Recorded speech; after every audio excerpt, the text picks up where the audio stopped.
Hey guys, I'm Dash, and today we're talking about Dragon Ball Super Episode 101, The Impending War of Justice, The Pride Troopers. As you might have guessed from the title, this episode is about the Pride Troopers, or maybe you just watched the preview, you're like, yeah, it's about the Pride Troopers. So yes, this episode is about the Pride Troopers fighting against Goku, Caulifla, 18, and 17. And it's a pretty, oh I forgot Kale, how did I forget Kale? Kale had a pretty interesting moment in this episode, which I'll talk about.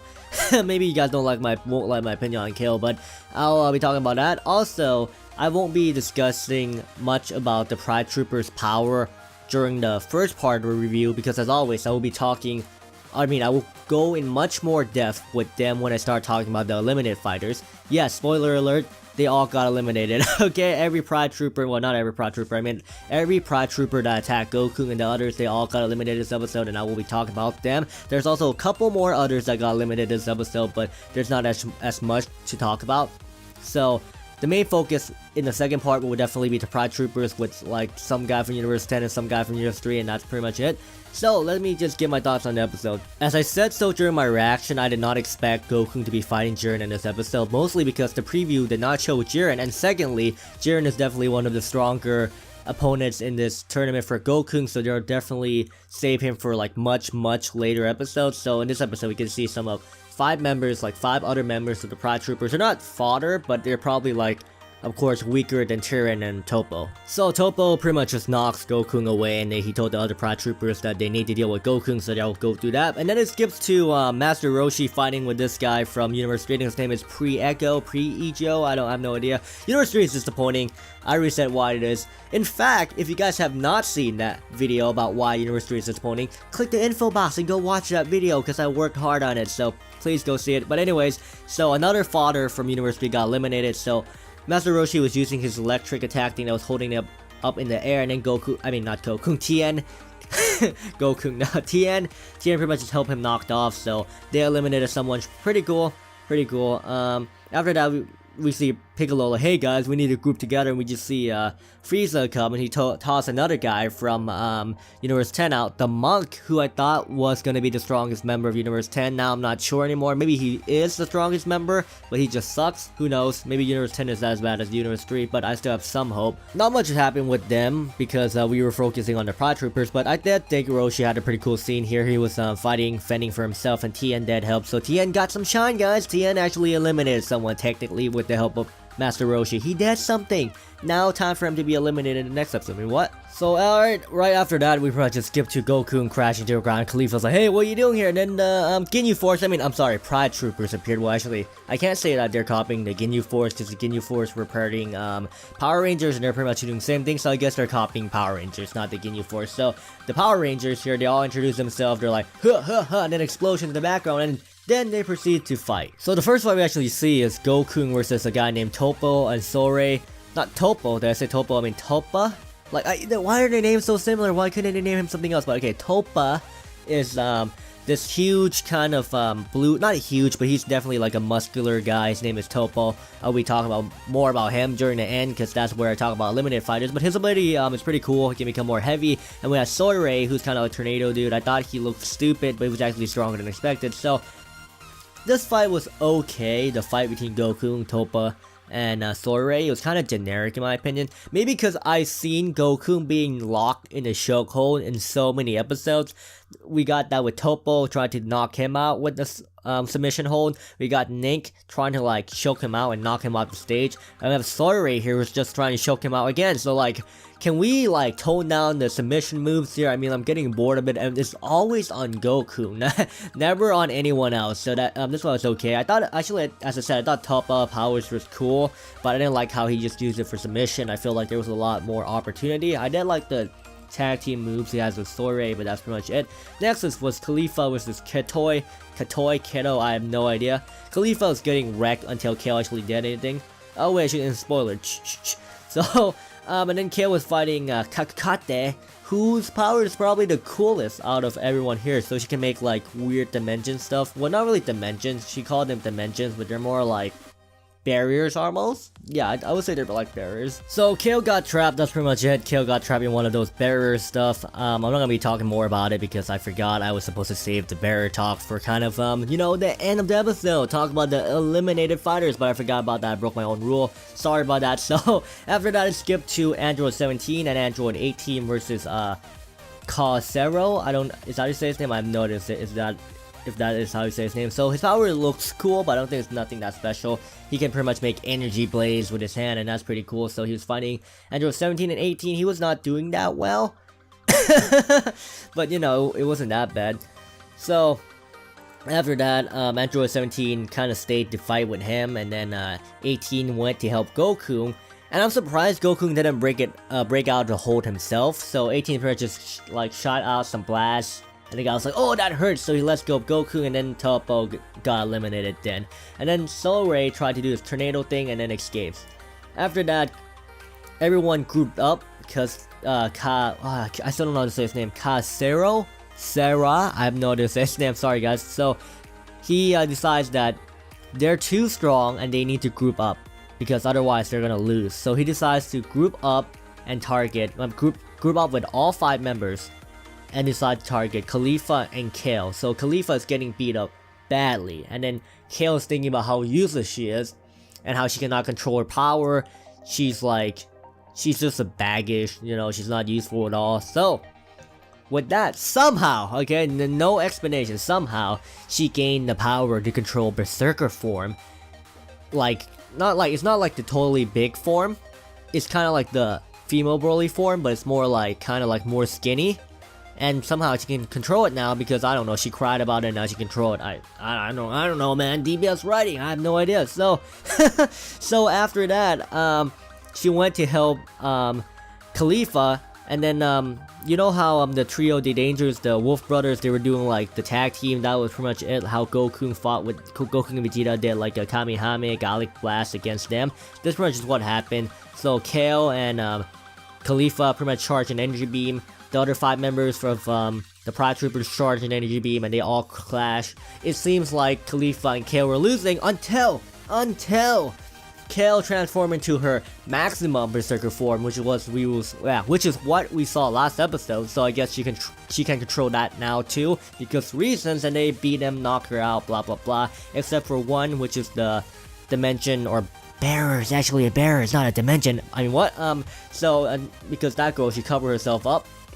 And then she proceeds to get knocked out by 18 because 18 just kind of carried up the barrier and drew her out. So I'm not sure what was the point of not letting her get knocked out in the first place. No idea. So 5 members of Universe 11 gone. 1 if you count the guy from last episode. So there's only 4 members of Universe 11 left. I'm not gonna say I hated this part. I did think it was pretty cool, Caulifla and Kale working together, but I did not like how Kale transformed into Berserker form. Well, okay, I don't mind that she transformed to Berserker form. Let me reword actually. So I'm okay with her turning into Berserker form. I'm okay, unlike most people. I am actually 100% perfectly fine with how strong he is. I mean, she is. Wow, Kale's a guy. I mean, what? I am perfectly fine with how strong she is. However, I'm not happy about how fast she learned how to control this. She didn't even really learn to control this. It was kind of more like a plot convenience almost, where she's like, I have to help my sister, and then she just started controlling it. I thought that was pretty stupid. Maybe it's just me. Hopefully you guys don't hate on me. Even though I thought the power-up itself was quite stupid, how she learned to control it that fast. Like, that was just dumb to me, guys. I'm sorry. But it was still a cool moment. They eliminated 5 members of Universe 11 like a badass, and that was pretty much awesome. I'm kind of sad that the 5 members of Universe 11 is gone, because I did think their powers were interesting and they could have done a lot more. But you know, there's still a lot more interesting people in Universe 11, like Jiren, Topo, Beerus lookalike, and that blue guy. That's all I'm gonna say about him. It's just that blue guy, man. What did I say about him? If you guys are wondering what I'm talking about, when he was when Seno was you know, kind of like seeing who got eliminated, you could see this blue guy in kind of like this fat blue guy in the Universe 11 team. He does not look that strong, honestly, but he gotta be strong, otherwise Toei would have not like kept him, because if he wasn't strong, he would have Toei would have put that blue guy here so that he could get eliminated. So that means he must be stronger than these guys, probably. So with that, Caulifla and Kale just kind of leaves. Goku lets them leave because it's like, they're gonna get stronger, but then I don't think Goku realized this tournament is only like 40 minutes. So they're gonna get stronger in minutes, actually. That already happened. They literally got stronger in minutes. Wow. Wow, man. Power scaling makes so much sense, man. Power boost, wow, they gain power so fast. So overall, I thought it was a decent episode. I did not like the Kale somehow gaining control over power BS, but other than that, I thought it was fun. A lot of cool new abilities, a lot of fun fight scenes, so this is not a bad episode. I would probably give this episode, actually, do I normally do a number rating system? I didn't do a review from 1 week, and I don't even remember how I rate episodes anymore. So I thought it was an average episode, maybe like a B- to a C+. It was okay, it was a pretty good episode, and I enjoyed it. And now I'm gonna be talking about the fighters who got eliminated this episode. So going in order here, the first one who got eliminated was the Pre-Echo. I'm not sure if that's his name, but he's the guy from Universe 3 who kind of looks like a bug. He's green. His design actually looks pretty cool to me. He kind of reminds me of like Kamen Rider, and I like Kamen Rider, so he looks pretty cool to me, but he didn't really do much, so we do not know how strong he is or what he can do. Though he's probably not that strong since he was eliminated by Roshi of all people. Well, technically Tien, but Tien just kind of pushed him off. To be fair to him though, he did not get that hurt by Tien's attack, which might be able to be considered a durability feat. I'm not sure, but not a lot of information about him. He looks pretty cool, but that's it. We literally don't know anything else about him. So moving on, we have the team leader of Universe 10, Murishim. I have no idea to say his name, but he didn't do much either. He kind of clashed with Topo like a couple episodes back ago, but I don't think he actually damaged Topo, as Topo is still here. So I think he was just able to knock back Topo, but that is pretty much it. He got knocked out pretty easily by Frieza because he was off screen. We didn't even get to see the fight. He's a team leader of Universe 3 and he got eliminated quite easily, which kind of it really is not giving me a lot of hope for Universe 10, especially since right now a lot of members from it already has been eliminated. So counting him, we already have 1, 2, 3, 4, 5, 6. We have 6 members from his universe already eliminated, so there's only 4 left. And from judging by the preview, there's going to be a warrior from Universe 10 fighting Piccolo, and Piccolo's going to likely eliminate him, leaving only 3 fighters, so Universe 10 is probably doomed. Sorry man, Universe 10 is just a fodder universe. So moving on, we have Universe 11, of course, we have Universe 11, so I mean, who could forget about Universe 11? So we're going to be starting off with the person who got eliminated first in Universe 7, I mean 11, did I say 7? I mean 11. Toppa, not Topo, Toppa. Like Toppa. I don't know why they name it so close, as I said before, but you know, we got Topo here. His power is pretty cool. So I think he has the power to turn himself to like stone or something and make himself really heavy. He was able to hold Goku like for a while with a lock. Like Goku didn't even get out himself because I guess the dude was so heavy, but I don't think that him turning into stone translates to durability because he was hurt by one of 18 blasts, which it's not that impressive. So he has a pretty cool ability. I like how he looks after he put the mask on. I actually do not like how he looked before because he looks kind of dumb. He like somehow dumber than the statue form he was in. The statue form kind of looks like a blue Groot, kind of, just like the face. So it seems really cool. I think his strength gets enhanced too a bit because he was able to hold Goku and then he was really heavy.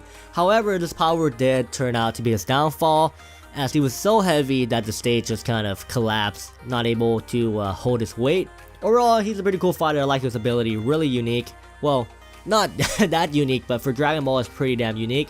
And I think he's a pretty cool. He has a pretty cool design. So next fighter, okay, I was going by who got eliminated first, but they kind of got eliminated at the same time. So it'll just be kind of talking in order of like how they appeared, I guess. So the next one is Toppa partner, I guess. Toppa's partner, which is goddamn, what's his name? Soiree, that's right.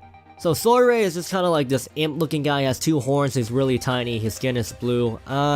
His power is like some tornado stuff, which is interesting. He has like a tag team maneuver with Topo. He spins Topo along with him, I guess, to like kind of gain some weight and then hit people with it. So it's a pretty effective duo.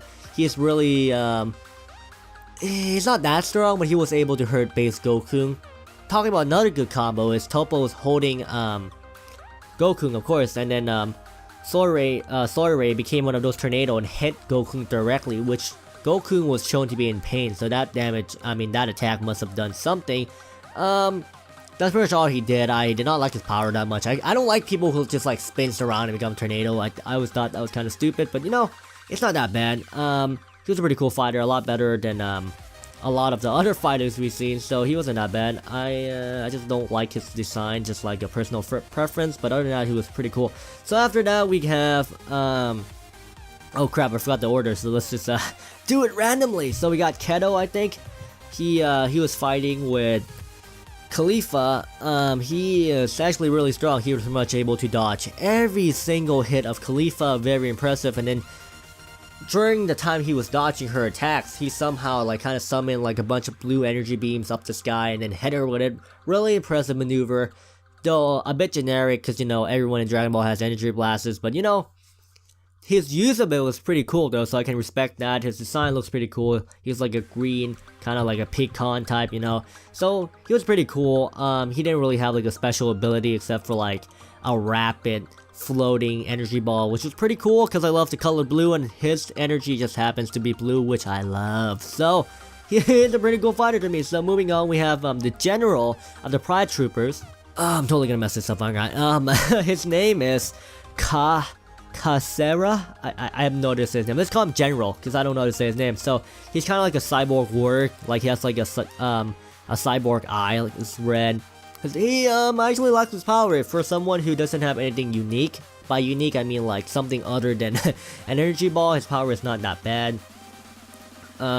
He can pretty much just create energy blades. Looks pretty cool. He should be pretty strong. He was able to combat with 17 for a bit, and he seems to be the leader of the other 5, which would suggest that he is pretty strong. Again, nothing too unique with him. It's just that his energy blades kind of look cool, and I guess I think he's pretty cool because of those energy blades, and of course he's a general, so I guess he gets some points for that. So moving on, I actually should have mentioned her first. Kokote, I'm not sure to say it. Her power is probably my favorite out of all of them. I really think it's really cool. So she called it like dimension or something, like she can create a dimension. I don't think that's how it works at all. I think it's kind of like more like a barrier, though I'm looking at the official video right now saying she can place her opponent inside a separate dimension, so I guess that might make sense, I guess. Kind of like a barrier type dimension power. That's really cool. I actually really like that power. So I honestly think it was a hack power, and that's why they got rid of her really fast, because if she used it efficiently, like she just put everyone in her team in there, they could have won. Like just stayed in there and wait for the other people to get eliminated. But I suppose since her power is kind of hacks, you know, they gotta get rid of her early. I think that's why they had 18 get eliminated. They had 18 eliminate her, because when everyone got blasted out, where everyone in her team got blasted out, she was the only one who actually blocked the attack, which shows how OP her power is. But then they decided to give it a weakness by allowing people to carry it like 18, so she just got knocked out because she was inside there, and 18 tossed her out. So we don't know how strong she is. Actually, we do have some idea. She beat base form Kale, so she's definitely stronger than Kale, and she was combating Android 18 like a couple episodes ago, so she is at least around 18 level with a pretty hacks power. So that's pretty much it for the eliminated fighters this episode, guys. I'm sorry, I know I did not upload a review last week about the eliminated fighters, so I will do so now. I will talk about the fighters who got eliminated last episode a bit. They're probably gonna be shorter than the ones in this episode because they're from the past, but I'll still talk about them anyways. So not in any particular order. Here we have the Yardred. The Yardred was pretty crap. I thought he was just supposed to be hyped, but all he did was teleport around Goku and he got knocked out by Caulifla just slightly knocking him. Why did he not instant transmission back to the stage? I have no idea, because DBS doesn't like Yardreds, man. They're racist against Yardreds. I mean, what? Okay, so the next one is Nirishi and Nariyama. They got knocked out pretty fast. Nirishi got knocked out by base Kaba. Pretty lame. Really lame, actually. Like, super lame. Like, maybe lamer than the Yardred. Like, the Yardred was kind of hyped up, I admit, because Goku mentioned him at the beginning of the arc. But you know, like, I mean, he technically wasn't the strongest member of his group, you know? Like, the Yardred should have done more. Like, his thing sucked, but somehow Nirishi sucked more, because Nirishi is supposed to be the strongest member of his team, and he got knocked out by base Kaba, which is really lame to me. And Nariyama got knocked out by Hit. That's a bit more impressive, you know, getting knocked out by Hit, but we did not get to see much of him at all. and he's supposed to be their team's ace. And then after that, I'm trying to like kind of think of who I'm supposed to be talking about here. We have oh, actually, before I mention the other fighter, I should probably mention that the Yardred's name is actually Jimmy's. So remember that, guys. Jimmy's the Yardred is the worst fighter probably. Well, Nirishi is probably worse, but let's just move on. The next couple fighters are just Universe 10 fighters. So the next guy is just like this kind of red looking dude. He was knocked out at the same time as Nirishi, didn't do much. He's from Universe 10, he got knocked out by Base Kappa, nothing important, looks kinda lame, so that's pretty much all I'm gonna say about him. Then we have another guy from Universe 10, Napapa, you know, the sumo wrestling guy. He got knocked out pretty fast too by Caulifla. Caulifla pretty much just kinda carried him and like suplexed him down, and he was gone, so he's not really that strong at all. So next we have Metob, or Metob, another member from Universe 10. He was knocked out by Universe, what is the Universe? He was knocked out by Kale, her Berserker form. I think he was the one that was actually beating up Kale with Napapa, so he kinda deserved it. And the other one was not from Universe 10, but he's from Universe 11. His name is Wuon. He's kinda like this dinosaur looking dude, has adjusted whip, kinda like Wonder Woman, I suppose, with her rope. Not much from him either, though he should probably be stronger than the other lots, because he was brave enough to attack Kale, and also he's from Universe 11, so he must be kinda strong. So eliminated pretty fast, didn't see much of him, so... And that's pretty much it for everyone who got eliminated last episode, I think, right? So 7 people got eliminated that episode, let me count. Murisam, Nirishi 2, Nariyama 3, Napapa 4, Meteo 5, Wuon 6, Yardred 7. Okay, that's everyone, guys. So if you guys enjoyed my review and recap of eliminated fighters and me kind of analyzing them a little bit, please click the like button and subscribe, and I shall see all of you guys later.